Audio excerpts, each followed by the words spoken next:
آپ کو معلوم ہے کہ یہ کس چیز کی نشانی ہے جو آپ اپنے ویڈیو میں دیکھ رہے ہیں؟ یہ اس چیز کی علامت ہے کہ اس گھر میں ٹی وی ہے، اور میں یہ کہتا ہوں کہ آج کے دور میں یہ اس چیز کی بھی علامت ہے کہ اس گھر میں بے حیائی ہے، کیونکہ ٹی وی جس گھر میں ہو وہاں بے حیائی ضرور ہوگی۔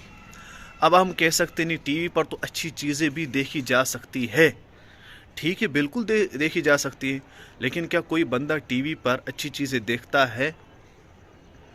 آج کل آپ موبائل کو لے لیجئے، جس بندے کے ہاتھ میں موبائل ہے، اور ہم کہہ سکتے ہیں کہ ہاں ہم ہر وہ بندہ جس کے ہاتھ موبائل ہے غلط نہیں ہو سکتا ہے، کوئی صحیح بھی ہوں گے، لیکن ہر بندہ اپنا محاسبہ کرے اور دیکھ لے کہ میرے پاس جو موبائل ہے کہ میں اسے صحیح یوز کرتا ہوں۔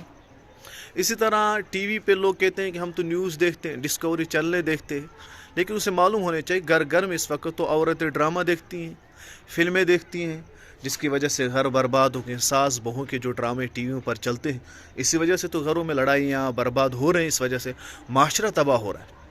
تو یہ علامت جو گھر کے باہر لگتی ہے، یہ اس چیز کی علامت ہے کہ اس گھر کے اندر ٹی وی ہے، ساتھ میں اس چیز کی علامت ہے کہ اس گھر سے دین کا جنازہ بھی نکلا ہے اور اس گھر میں بے حیائی بھی ہے۔ مسلمانوں، ہمارے گھروں کے اندر ایسی علامت ہونی چاہیے جسے پتہ چلے کہ اس گھر کے اندر دین ہے، جسے پتہ چلے کہ مسلمانوں کا گھر ہے۔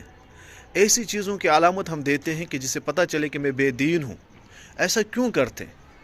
ہمیں ظاہراً اور باطناً دونوں اعتبار سے پاک اور صاف ہونا چاہیے۔ امید ہے کہ ہم اس پر عمل کریں گے اور انشاءاللہ ضرور پاک و صاف رہیں گے۔